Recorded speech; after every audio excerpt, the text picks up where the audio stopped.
So, something very unfortunate happened for this episode 37. We lost pretty much the whole show, the recording. So, what's going to happen is that, well, the only thing that we do have recorded from when we sat down and did the show was the introduction.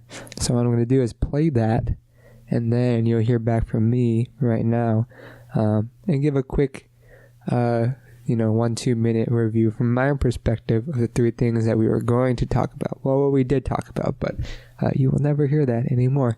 Then I'll also talk to you about the recommendations that were given out and what we'll be reviewing for the next episode. Very sorry. I'm very sad that this happened, but these things do happen and you just gotta go with it. So right now you're gonna hear me, Gus, and Sterling just chatting away about some stuff that is very silly, and you'll even hear us say that we feel very weird and this is a weird episode. And yeah, all things considered, it wasn't the best episode because it was a busy week. You'll hear exactly why, but we didn't get to everything that we had to, so it'll all be explained. But for now, here is us talking about stuff. Welcome to episode 37 of the Wheelhouse. I am Andrew O, sipping some tea. I didn't test levels. I'm here with Gus. How are you? Good. Wearing some cologne and glasses. I am. You usually wear glasses when we Wheelhouse? No. Why? Okay. Sterling's. Why? Because it's late. You brought flies into the house. It's late. I did not. That was here when I came inside. There's also Sterling. All right. Yeah. Today's a very odd episode. It is. We're recording the day the episode should have been released. Oh, yeah. We've had some crazy schedules. I don't have all my notes. No pre-show playlist. Oh, my God. I didn't even notice. Gus is broken up about that. No, that's my least favorite part. We're recording late at night. Again, I'm sipping tea. I'm relaxed in my chair. And I'm just hanging out, man. And none of us have finished all of the things. Sterling hasn't finished any of the things. I haven't finished any of them.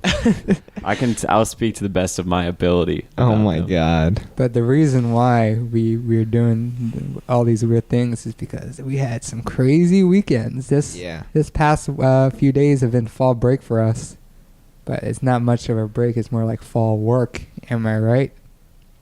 It was like fall It was just fall, all in one period of 4 days. It just went by, and everything that happens in a month happened. Oh, you were saying how you just week. woke up and it was like over? I really left, feel that way. Well, we left for Kansas, and then when we came back, it was Tuesday, and was school fall. Started. Yeah. It's weird, yeah. And, we got stranded in Kansas. Well, you left because you guys had some shows. We had some shows. A band. Yeah.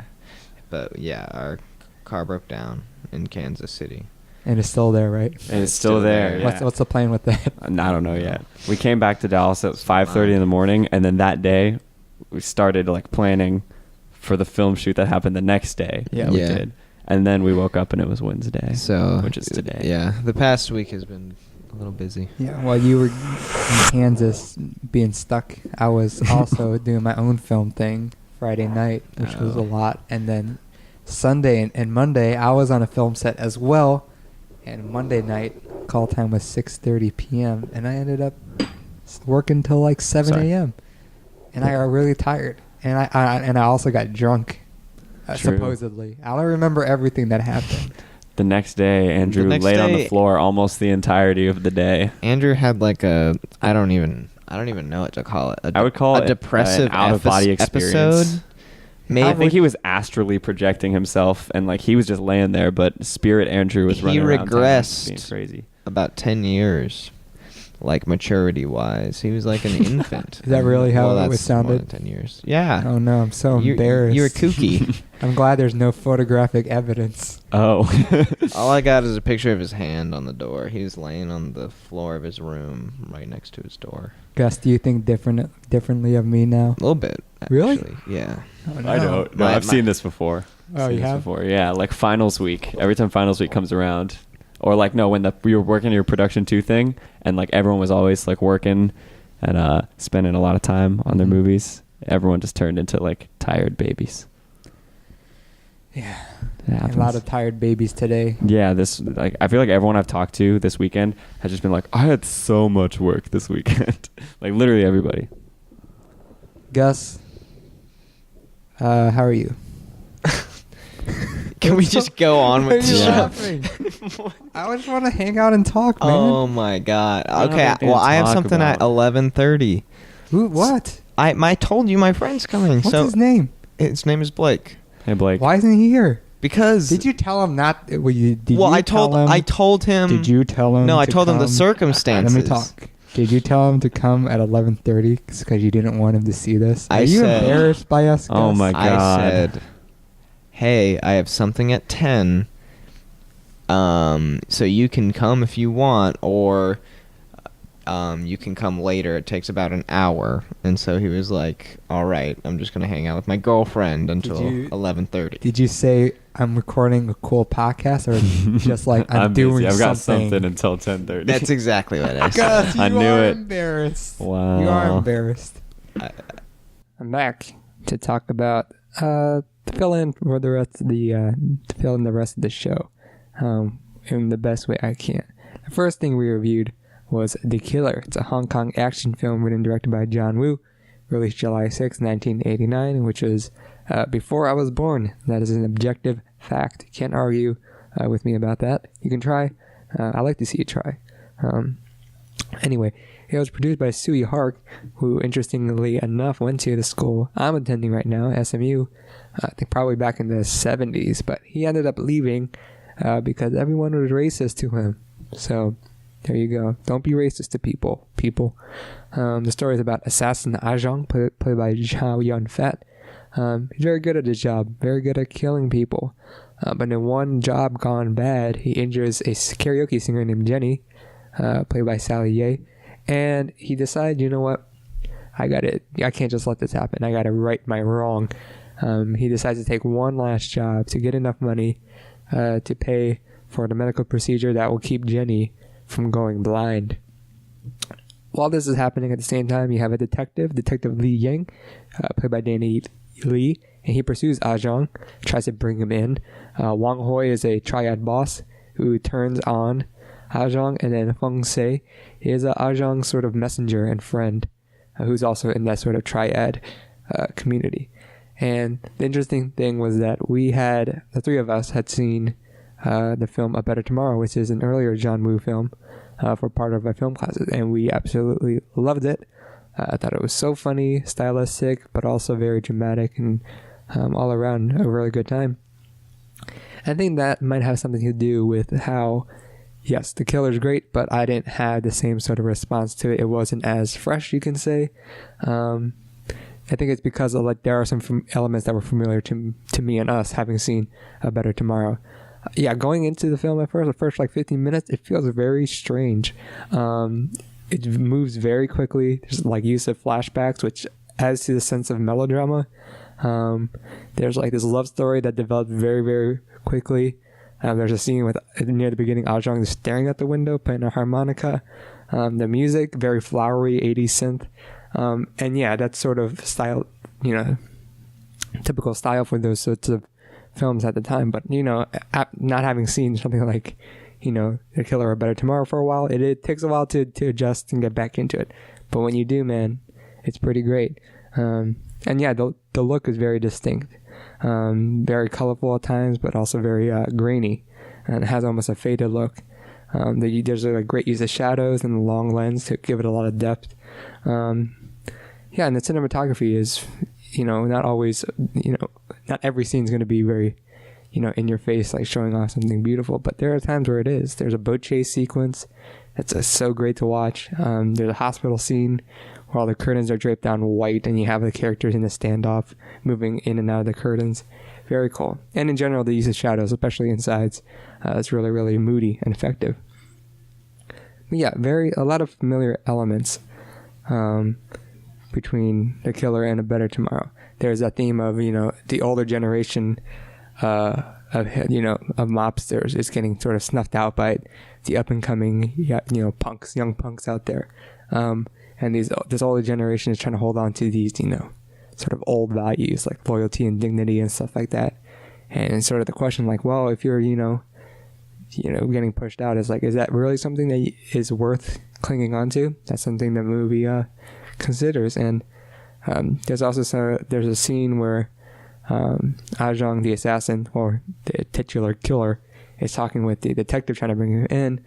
They're looking out over the city together and, sort of reflecting on their lives and their relationship with one another. It's very, very similar to a scene in A Better Tomorrow where they have a retrospective, up on a hill looking down at the city. And yes, there are doves. It's a John Woo film, so can't get away from that. But all in all, what the film is about, really is friendship, and it's really nice. Kind of, in that sense, it's sort of refreshing where, yeah, it does seem kind of simple, like, just the killer and, the cop, they form a friendship. And by the end, they're sort of on the same side, which is something that John Woo examines, is how to be moral, while being on opposite sides of the law. And, what I think that relationship works so well is because there are a couple moments of humor, not as much as Better Tomorrow, but a couple moments in here that really form the relationship. Like the standout scene is the standoff between Ajong and the detective, where they call each other by the names Shrimphead and Small B, and go through this very extended soccer analogy to not, make Jenny feel uncomfortable that the fact that, you got some killers and cops, out in an apartment. She can't tell because you can't really see. But very funny sequence. And what's great is that I always forget how great of an actor Chow Yun-fat can be. Because, yes, he has, especially in A Better Tomorrow, where the first maybe 20 minutes is very, very lighthearted. That you get in that mindset that it's a comedy, and then when it gets really dramatic and takes a turn for the worse, Chow Yun-fat can be very affecting, and it always catches me off guard. Same thing here. There's some very emotional moments, which are great. And yeah, by the end, Ajong and Detective Detective Lee Ying, they have mutual respect for each other. They're shooting with each other, protecting each other. And yeah, the ending shootout is very, very actiony and memorable, sort of defending in the church and then fanning out. And yes, the eventual end where Ajong gets shot in the eyes, which geometrically don't know how that works, but that's what happened. And he dies. And then at the end, the cop becomes the killer. What does that say? Not entirely sure. I'm sure if I spent more time thinking about it, I could say something a little more intelligent. But for now, all I'm going to say is The Killer's a great film, and you should go see it. And see A Better Tomorrow 2. Or should I say Better Tomorrow also. There is a Better Tomorrow 2, which I haven't seen, but I've heard some things about it. And maybe I'll get around to it. I should. Anyway, the second thing we reviewed was a comedy special recommended by Sterling called My Girlfriend's Boyfriend. It came out in 2013. Stand-up performance by Mike Birbiglia. I know Sterling's a big fan, had watched Mike's 2 movies, Sleepwalk with Me and Don't Think Twice. And I watched it, and I just thought it was okay. Now, always keep in mind the 2 most subjective things are what makes you laugh and what makes you scared. So while, Sterling may love this comedian, I did not laugh out loud as much as some other comedians that really speak to me. That's not to say this is a bad performance. I think definitely the last third is actually phenomenal, but we'll get to that. Really, the whole performance is sort of going through one particular relationship that Mike had with a woman named Jenny, but also kind of starts way back into like middle school, high school about, discovering sexuality and, starting to date and kissing and all that sort of thing, leading up to this one formative relationship. And a lot of it is very, I don't know if benign is the right word, but that's what popped in my mind, where it's not very daring. He's not really pushing the envelope in any way. In a lot of ways, he talks about things that, I've heard before, or some phrasing or wording that is similar to me. I got some similar vibes, or I felt like there are some times where his cadence felt a lot like Louis C.K., where they're sort of talking about one thing and they sort of divert or talk about small sort of diversions around that main subject and then get back to it, or also just like really hitting the nail on the head on a single point, like reiterating a different way. Sort of techniques like that I've sort of seen before. Mike Birbiglia himself is, I think, very affable performer. He's up there. He seems, or he feels like a likable guy. Whether or not he makes you laugh, I don't think you could really hate him.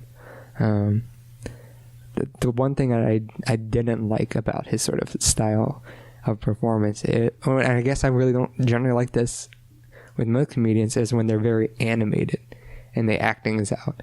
He has this part where he says something is sloppy, like a dog eating spaghetti, and then he goes ahead and acts like a dog eating spaghetti, and it did a straight up slapstick, and it's just goofy.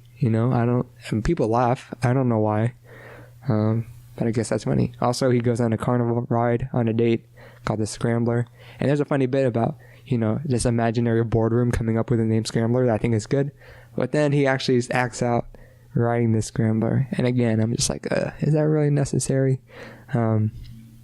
Anyway, but the biggest thing, the last third, is just so good because it takes a dramatic turn. There are moments where he delivers some lines that are meant to be, he delivers them completely straight, and yeah, there's a couple doofuses in the audience or doofi should I say, that don't know that he's getting dramatic and laugh anyway. But yeah, he has a lot of serious moments talking about marriage, life, making decisions, letting things go. And what's great is that the sort of the arc of the performance is that he starts off talking about, near the beginning, talking about Jenny, and there's one instance where he gets T-boned in an car accident. Then he goes leaves that alone. It's kind of like a flash forward, and then talks about all the relationships up to that point, and his relationship with Jenny up to that point, and then it gets back to that incident. It's a really, really cool form that he does, and it's very effective.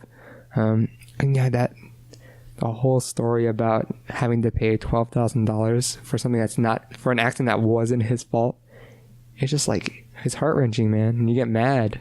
You get mad that happened. You get actually a little mad at him for, actually paying up that much money. But I think why that last third works so well is because, if not him making you laugh all the way through, he develops that persona that you do become, in a way, he's so friendly, you become friendly with him. So when things do go bad, you sort of empathize with him. And I think that's very effective. So overall, yeah, it's hard to say because narratively, he tells a great story and I was enthralled, especially at the end. But as comedy, I did not laugh a lot. So I'm a little conflicted there, but overall I would say I liked it. Let's just leave it at that before I say something dumb. Finally, this is something I've talked about on the summer episode myself, so I'm not going to spend too much time, is what I recommended, Tales from the Borderlands Episode 1. It's a Telltale game. I'm a huge fan of Telltale games and their modern adventure games. This one's set in the Borderlands universe. Borderlands is a series of first-person shooters known for its cel-shaded style, which, man, Telltale games, that's like the perfect thing. That cel-shaded, just naturally, it's a natural adaptation over. Greatest things about this episode is that it just hits the ground running. Pretty much some series, Telltale series, it takes like an episode to get going. There's a lot of exposition, explaining characters, whatnot. Nah, man. Not only are the characters great and they draw you in right away, the world's great, the action starts right away, and there's just things start happening very quickly. And I got invested in the story almost instantly. Rives and Fiona was so well written with distinct personalities, and sort of the form. The form is also, something very unique is how you play as both of them at different times. But even beyond that, the sort of narrative of Tales from the Borderlands is that of a frame story where you start, I guess, in present day with Rives he's captured and being interrogated by this mysterious man, and then find out that Fiona's in the same situation, and they talk about how they got to that point. And then you play that sort of flashback. And what's awesome is that they, at times, they argue with each other in present day about how events actually happened, and then you could play the same things over from their perspective, and some things are different. Very, very, very cool. Like they say, there's two sides of the story, and you literally see both of them. Like one of my favorite moments is when Rives has to get a guy back, call him back, because he's about to leave with the money because he doesn't want to take part in the deal. August is the guy's name. You have two options: you either break his heart or you blow his mind. And at first you're just like, what? I don't even understand what that means. But which one you choose, there's like this exaggerated action that you take. Like if you break his heart, you actually reach in and grab his heart, take the money, and then everyone's happy. There's confetti and stuff. And then Fiona butts in saying that did not happen. But again, the humor is just so great. Speaking of laughing out loud, I laugh out loud so many times in the whole series. It kept me laughing all the way through, which is quite a feat. And the biggest sort of mechanic in the game is choice, and like always, that instantly pulls you in and makes you feel like you have a part of the story and that you really matter. People argue like, well, you don't really have choice because you always end up in the same place, but I can argue against that. But that is a discussion for another day.